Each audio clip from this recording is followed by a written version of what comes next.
Sejam bem-vindos ao Cast Books. Preparem-se para uma jornada fascinante à antiga Babilônia, onde os segredos da riqueza foram revelados há milhares de anos. Neste vídeo, vamos desvendar os ensinamentos de O Homem Mais Rico da Babilônia, um livro que transformou a vida de milhões de pessoas ao redor do mundo. Descubra como você também pode construir um futuro financeiro sólido seguindo os princípios dos 7 remédios para uma bolsa vazia e as 5 leis do ouro. Prepare-se para aprender com histórias inspiradoras e dicas práticas que você pode aplicar hoje mesmo. E se você é novo por aqui, inscreva-se no canal para não perder os próximos resumos e insights. Vamos juntos nessa jornada rumo à prosperidade. E aí, galera? Bem-vindos ao Cast Books, o podcast que te leva para um mergulho profundo nos livros mais fascinantes. Isso aí. E hoje, Isso a aí. gente vai desvendar os segredos de O Homem Mais Rico da Babilônia. Já ouviu falar? Ah, com certeza, um clássico. É tipo um manual de instruções para prosperidade financeira, sabe? Sei. Só que, em vez de fórmulas chatas, ele te ensina através de histórias. Histórias da antiga Babilônia. Que massa! Então, é tipo aprender com os mestres da riqueza da antiguidade, né? Exatamente. Tipo, mandar uma mensagem pro passado e falar, me ensina aí, como é que faz? É pedir umas dicas pros caras? Mas ele fala, o que tem de tão especial nesse livro que o torna um clássico até hoje? O legal é que ele pega princípios financeiros que, vamos combinar, podem ser meio chatos, né? E transforma tudo em narrativas envolventes, sabe? Tipo, você tá ouvindo um contador de histórias te revelando os segredos da riqueza. Entendi. E quais são esses segredos? Tipo, o livro dá dicas práticas de como lidar com dinheiro. Tipo, como investir na bolsa. Calma. O lance aqui é entender os fundamentos. Tá. O livro se concentra em construir uma base sólida para o seu sucesso financeiro. Ele te ensina a administrar as suas finanças, a pensar a longo prazo e cultivar hábitos que te levarão à prosperidade. Interessante. E como ele faz isso? Quais são os pilares da base sólida? Um dos pontos principais são os 7 remédios para uma bolsa vazia, sabe? É tipo uma receita para você começar a encher os seus cofres. 7 remédios. Parece até tratamento médico para as finanças. É tipo isso. Me explica melhor, quais são esses remédios? O primeiro remédio é começar a engordar a bolsa. Basicamente, é a regra de ouro. É. Guardar pelo menos 10% de tudo que você ganha. 10%. Nossa, será que eu consigo? Parece pouco, mas faz uma diferença enorme a longo prazo. Mas e o resto do dinheiro, o que eu faço? Aí entra o segundo remédio. Controlar os gastos. É a hora de botar na ponta do lápis, separar o que é essencial do supérfluo. A gente acaba gastando com tanta coisa que nem percebe, né? Verdade. Às vezes me perco nas compras online, cafezinhos, lanchinhos. Acontece. Mas e depois que a gente controla os gastos e guarda 10%, o que a gente faz com esse dinheiro? Deixar na poupança. Aí que entra o terceiro remédio. Fazer o ouro multiplicar. O livro te incentiva a investir, a fazer esse dinheiro trabalhar para você. É como plantar uma semente e ver ela crescer. Investir. Mas esse eu não sou nenhum especialista em investimentos. Isso eu perder tudo. Calma, tem remédio para isso também. O quarto é proteger os tesouros contra perdas. O livro enfatiza a importância de buscar conhecimento, consultar especialistas antes de fazer qualquer investimento. Faz sentido. É como diz o ditado, né? É melhor prevenir do que remediar. Exatamente. Mas e mesmo com todo cuidado eu acabar perdendo dinheiro. Bom, a gente tem que lembrar que o fracasso faz parte do processo, né? Ninguém nasce sabendo. O importante é aprender com os erros e seguir em frente. Verdade? Errar faz parte. Ele diz. O livro que eu falo só sobre investimentos. E a casa própria, por exemplo, ele considera importante. Claro. O quinto remédio é fazer da propriedade um investimento lucrativo. Ter um lugar para chamar de seu é um passo importante para a segurança financeira, além de te livrar do aluguel. Legal. Então já temos guardar dinheiro, controlar os gastos, investir com sabedoria e ter a casa própria. E os outros 2 remédios, o que eles ensinam? O sexto remédio é garantir uma renda futura. É pensar no longo prazo, planejar a aposentadoria, ter uma reserva para imprevistos. Afinal, a gente não quer trabalhar para sempre, né? Verdade. Todo mundo sonha com uma aposentadoria tranquila. E o último remédio, qual é o segredo final para a riqueza? O sétimo, e talvez o mais importante, é aumentar a capacidade de ganhar. Investir em você mesmo, sabe? Aprimorar suas habilidades, buscar conhecimento, se tornar um profissional cada vez melhor. Faz todo sentido. Quanto mais você sabe, mais valor você tem no mercado.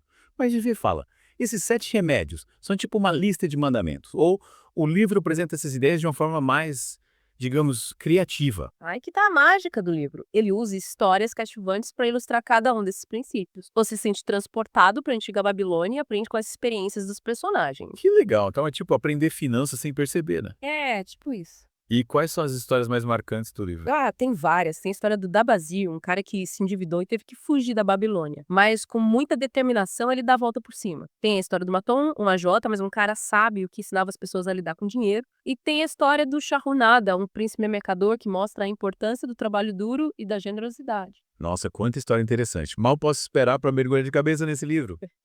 Mas antes da gente se aprofundar nas histórias, me fala, além dos 7 remédios, o livro apresenta outros conceitos importantes. Com certeza. Tem as 5 leis do ouro. É tipo um código de conduta para lidar com dinheiro. 5 leis do ouro. Parece coisa de filme de piratas. É um pouco. Que conta mais sobre essas leis, como elas funcionam? A primeira lei reforça a ideia de guardar pelo menos 10% dos seus ganhos, a base de tudo. A segunda lei fala sobre fazer seu ouro trabalhar para você, investindo em negócios lucrativos. Ou seja, não basta guardar, tem que fazer ele render. Exato. E a terceira? A terceira lei é sobre proteger seu capital, buscar conselhos de pessoas experientes antes de investir. É como ter um mentor financeiro te guiando. Faz sentido. É melhor aprender com os erros dos outros do que com os seus, né? Com certeza. É A quarta lei. A quarta lei te alerta para os perigos de investir em negócios que você não conhece, que você não entende. É importante se manter dentro da sua área de expertise. É tipo sapateiro, seu sapato. Isso. E a quinta e última lei. Qual é o último mandamento para alcançar a riqueza? A quinta lei te adverte contra os esquemas de enriquecimento rápido, aqueles que prometem fortuna da noite para o dia. O ouro, segundo o livro, foge de quem tenta forçá-lo a gerar lucros impossíveis. Então, nada de tentar ficar rico da noite pro dia. É. Melhor ir com calma. É preciso ter paciência, disciplina e fazer as coisas direito. Mas me diz, essas 5 leis do ouro, elas são apresentadas de uma forma prática, com exemplos. Exatamente. O livro usa situações cotidianas, analogias fáceis de entender para te ajudar a internalizar esses conceitos. É como se ele estivesse te dando um mapa para encontrar o tesouro. Que legal! Tô cada vez mais curioso para desvendar esses segredos de O Homem Mais Rico da Babilônia. Mas antes da gente mergulhar de cabeça nas histórias, me fala um pouco sobre o autor. Quem é esse George Clason? O Clason foi um cara visionário. Ele era um empresário americano que, lá no começo do século XX, começou a escrever panfletos com conselhos financeiros inspirados na sabedoria da antiga Babilônia. E esses panfletos fizeram tanto sucesso que ele resolveu compilar tudo num livro. E assim nasceu O Homem Mais Rico da Babilônia. Exatamente, um livro que atravessou décadas e continua influenciando pessoas até hoje. É um clássico atemporal, né? Com lições que nunca saem de moda. Com certeza. E aí, galera, animados para desvendar os mistérios da riqueza com a gente. Na próxima parte, a gente vai mergulhar de cabeça nas histórias de O Homem Mais Rico da Babilônia e descobrir como aplicar os ensinamentos do livro na nossa vida. Fiquem ligados. Isso aí. E aí, pessoal, curtindo a nossa viagem pela Babilônia, já descobrimos os 7 remédios para uma bolsa vazia e as 5 leis do ouro. Mas me contem, qual desses ensinamentos vocês já aplicam na vida de vocês? Deixem seus comentários aqui embaixo. E se a sabedoria ancestral da Babilônia está te inspirando, dá um joinha nesse vídeo. Mostre que você também está construindo o seu império financeiro tijolo por tijolo. E claro, inscreva-se no canal para não perder a continuação dessa jornada. De volta para mais uma parte da nossa imersão em O Homem Mais Rico da Babilônia. Prontos para desvendar mais alguns segredos da riqueza. Prontos. Na primeira parte, a gente conheceu os 7 remédios para uma bolsa vazia e as 5 leis do ouro. Mas você mencionou a história de um cara que se endividou e deu a volta por cima. Quem é esse cara? Esse é o Dabazir, um cara que começou como escravo e, usando os princípios do livro, conseguiu construir uma vida de sucesso. Imagina só, ele teve que fugir da Babilônia por causa de dívidas, acabou escravizado na Síria. Nossa, É. que perrengue, hein? E como ele conseguiu sair dessa? A virada começou quando ele foi comprado por uma mulher síria que trabalhava com camelos. Ele viu ali uma oportunidade, aprendeu tudo sobre negócio e se tornou um excelente cuidador. Ele transformou o limão em limonada, né? Usou a situação a seu favor. Exatamente. E essa é uma lição importante. Mesmo em situações difíceis, sempre há oportunidades. O Dabazir aproveitou essa chance para juntar dinheiro, comprar sua liberdade e voltar para a Babilônia. E aí, De volta da Babilônia, qual foi o plano dele para se reerguer? Ele decidiu aplicar um dos princípios mais importantes do livro, a regra dos 2 décimos. Ele se comprometeu a viver com 8 décimos do que ganhava e usar os outros 2 para pagar as dívidas. Ele basicamente apertou o cinto para poder quitar as dívidas e reconstruir a vida. Mas e os credores, como reagiram ao plano do Dabazir? No começo, alguns duvidaram, claro. Mas ele foi persistente, mostrou que era um cara de palavra e, aos poucos, conquistou a confiança de todos. Ele fez questão de procurar cada um dos seus credores e explicar seu plano detalhadamente. Ele não se escondeu das suas responsabilidades, pelo contrário, encarou tudo de frente. E essa atitude, com certeza, fez toda a diferença, né? Com certeza. A honestidade e a transparência do Dabazir foram essenciais para ele reconquistar o respeito dos seus credores e reconstruir sua reputação. Imagina só, ele podia ter simplesmente se escondido, tentado fugir das suas dívidas, mas ele escolheu o caminho mais difícil, o caminho da honra. E esse caminho da honra, no final das contas, o levou de volta à prosperidade, né? Sem dúvida. Ele voltou para a Babilônia falido, desacreditado, mas com muita determinação e trabalho duro, conseguiu se reerguer e se tornou um dos maiores mercadores de camelos da cidade. A história do Dabazia é uma verdadeira lição de vida, né? Ela nos mostra que é possível dar a volta por cima, por mais difícil que a situação pareça. Exatamente. O Dabazir não se deixou abater pelas adversidades. Ele usou os princípios do livro como um guia para sair das dívidas, construir um patrimônio e alcançar o sucesso. Ele, a prova de que os ensinamentos de um homem mais rico da Babilônia realmente funcionam. E por falar em ensinamentos, o livro também nos apresenta a história de um personagem que nos alerta sobre os perigos de misturar amizade com dinheiro. Essa parte me interessa. Já me meti em algumas furadas por causa disso. Quem é esse personagem? Se chama Rudan, um fabricante de lanças, um cara honesto, trabalhador. A história dele começa quando ele recebe um presente inesperado do rei. 50 moedas de ouro. Caramba. 50 moedas de ouro. Era uma fortuna naquela época que ele fez com toda essa grana. Ele ficou super feliz, claro. Mas logo em seguida, seu cunhado apareceu com uma proposta irrecusável. Ele queria abrir um negócio, mas não tinha capital e pediu para o Rudan para ser seu sócio, investindo as moedas de ouro. E aí o Rodan topou. Ele ficou dividido. Por um lado, ele queria ajudar o cunhado, mas por outro, ele sabia que era um investimento arriscado. Ele não tinha nenhuma garantia de que o negócio daria certo. Um dilema clássico. Ajudar a família ou proteger o seu patrimônio. No que deu essa história. Ele acabou cedendo à pressão do cunhado e emprestou as moedas de ouro. O negócio, como era de se esperar, fracassou e o Adam perdeu todo o seu dinheiro. Ele aprendeu da pior maneira possível que misturar dinheiro com relações pessoais pode ser um grande problema. Exatamente. E essa é uma lição importante. Por mais que a gente queira ajudar os nossos amigos, familiares, é preciso ter cautela ao emprestar dinheiro. É importante separar as emoções dos negócios. Senão a gente corre o risco de perder o dinheiro e ainda, por cima, criar um clima chato na relação. Com certeza. É importante ter em mente que o dinheiro pode ser um assunto delicado e que às vezes é melhor dizer não do que se meter numa enrascada. O livro nos ensina que a generosidade é uma virtude, mas a gente precisa ser generoso com sabedoria sem colocar em risco a nossa própria segurança financeira. Faz todo sentido. E além do Dabazir do Rodan, o livro apresenta outros personagens com histórias inspiradoras. Sim.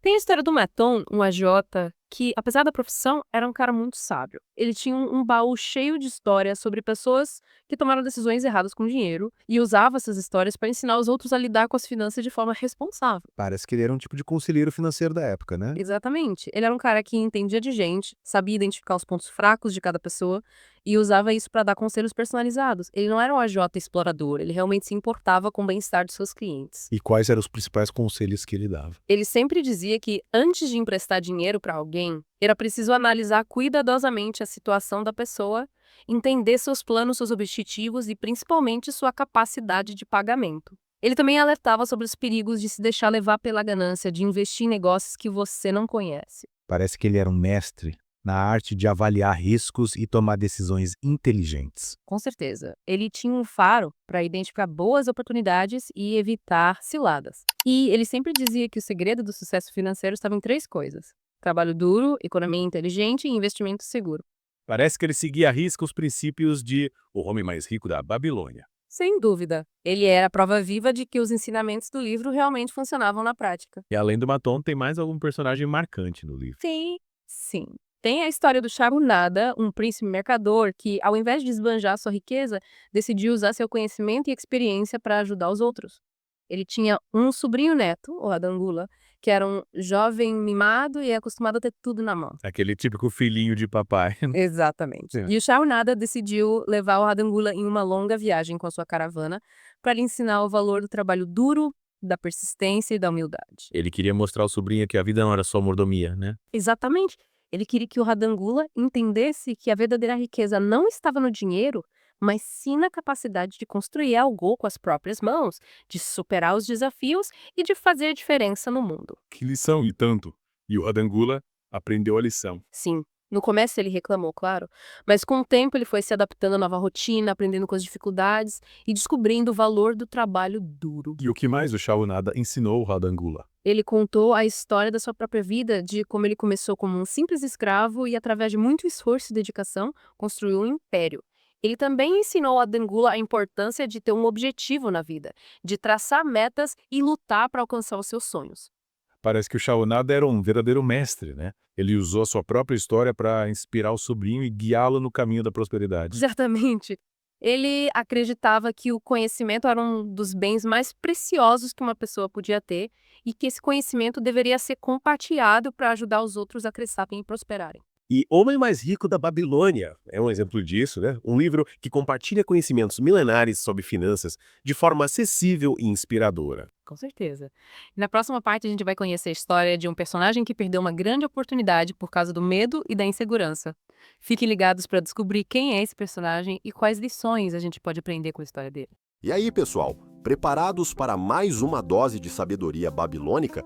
Já conhecemos as histórias inspiradoras de Dabazir, Rudan e Maton. Mas me digam, qual desses personagens mais te ensinou sobre a importância da disciplina financeira? Compartilhe sua opinião nos comentários. E se você está ansioso para descobrir como o Tarkad perdeu uma grande oportunidade por causa do medo, inscreva-se no canal e ative o sininho para não perder a próxima parte do vídeo. E claro, não se esqueça de deixar o seu like. Afinal, conhecimento é poder, e quanto mais likes, mais pessoas terão acesso a essa sabedoria. De volta ao Cast Books e o nosso mergulho em Homem Mais Rico da Babilônia. Nas partes anteriores, a gente viu como Dabazir se reergueu das dívidas e como Rodan aprendeu uma dura lição sobre misturar amizade com dinheiro. Mas você mencionou um personagem que perdeu uma grande oportunidade por causa do medo. Quem é esse cara? Ah, esse é o Tarkad. Um amigo do Arcade que participou das aulas sobre os segredos da riqueza. Ele era um cara inteligente, estudioso, anotava tudo direitinho, mas na hora de colocar em mão na massa, ele travava. Ele tinha medo de arriscar, de sair da zona de conforto. Exatamente, ele tinha medo de errar, de perder dinheiro, de fazer escolhas erradas. Aí o Arcade, em uma de suas aulas, contou como ele se tornou sócio de um homem muito rico chamado Algamish, lembra? Lembra? Algamish era aquele cara que deu a primeira grande oportunidade para o Arcade. E meio que virou um mentor para ele, né? Isso. E o Arcade contou que o Algamish estava procurando alguém de confiança para administrar suas propriedades em Nippur. Era uma chance de ouro para aprender com um dos homens mais ricos da Babilônia. Nossa, que oportunidade. E o que o Tarkad fez? Ele ficou empolgado no começo, mas aí o medo bateu, começou a inventar desculpas, disse que não tinha experiência, que não era a hora certa, enfim, deixou a oportunidade de escapar. Que pena. Ele se deixou paralisar pelo medo. E essa é uma lição que vale para todos nós. O medo pode nos impedir de alcançar nossos objetivos. A gente precisa ter coragem para sair da zona de conforto e agarrar as oportunidades. O Tarkad tinha todo o conhecimento necessário, mas faltou a ele a confiança para dar o passo decisivo. E o que aconteceu com ele depois disso? Ele continuou vivendo uma vida comum sem grandes realizações. A história do Tarkad nos mostra que não basta apenas ter conhecimento, é preciso ter coragem para agir. E é aí que entra a importância de ter um objetivo claro, uma visão de futuro. Quando a gente tem um objetivo claro, a gente encontra força para superar os obstáculos e correr os riscos necessários. E falando em correr riscos, o livro também nos ensina a ter cautela, né? A não colocar todos os ovos na mesma cesta. Com certeza. O homem mais rico da Babilônia enfatiza a importância da diversificação. Ele usa a metáfora de um cesto com ovos. Se você deixar cair o cesto, todos os ovos se quebram.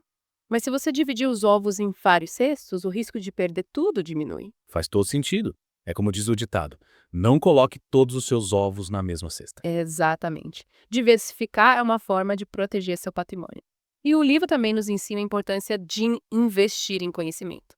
Afinal, quanto mais você sabe, melhor preparado você estará para tomar decisões inteligentes. É como a gente falou no início, O livro é um verdadeiro manual de instruções para a prosperidade financeira. Ele te dá as ferramentas, mas você precisa usá-las com sabedoria. Exatamente. E a sabedoria, segundo o livro, se conquista através do aprendizado constante, da observação da experiência. É como construir uma casa, tijolo por tijolo, aprendizado por aprendizado. E o homem mais rico da Babilônia nos fornece os tijolos e argamassa para construirmos nosso próprio império financeiro. E essa construção começa com mudança de hábitos, com a criação de uma mentalidade de prosperidade.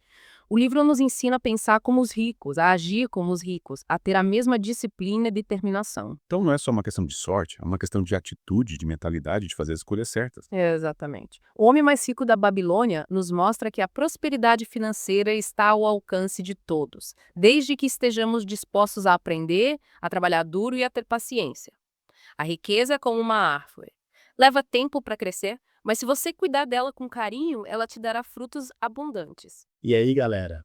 Curtiram o nosso mergulho em O Homem Mais Rico da Babilônia?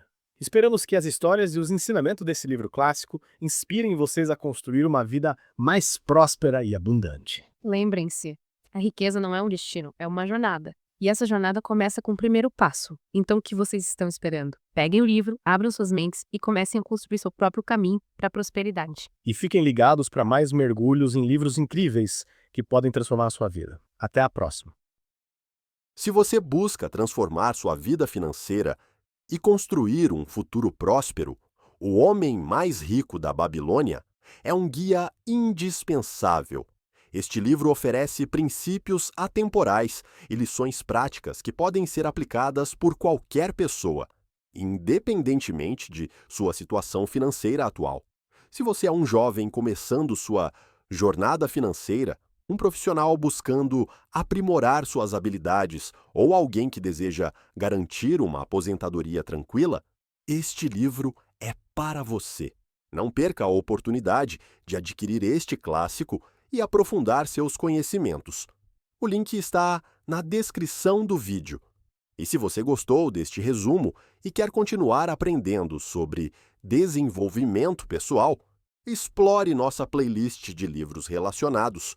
Curta este vídeo se você também acredita que a sabedoria da Babilônia pode nos guiar rumo à riqueza. Inscreva-se no canal para não perder os próximos resumos e insights.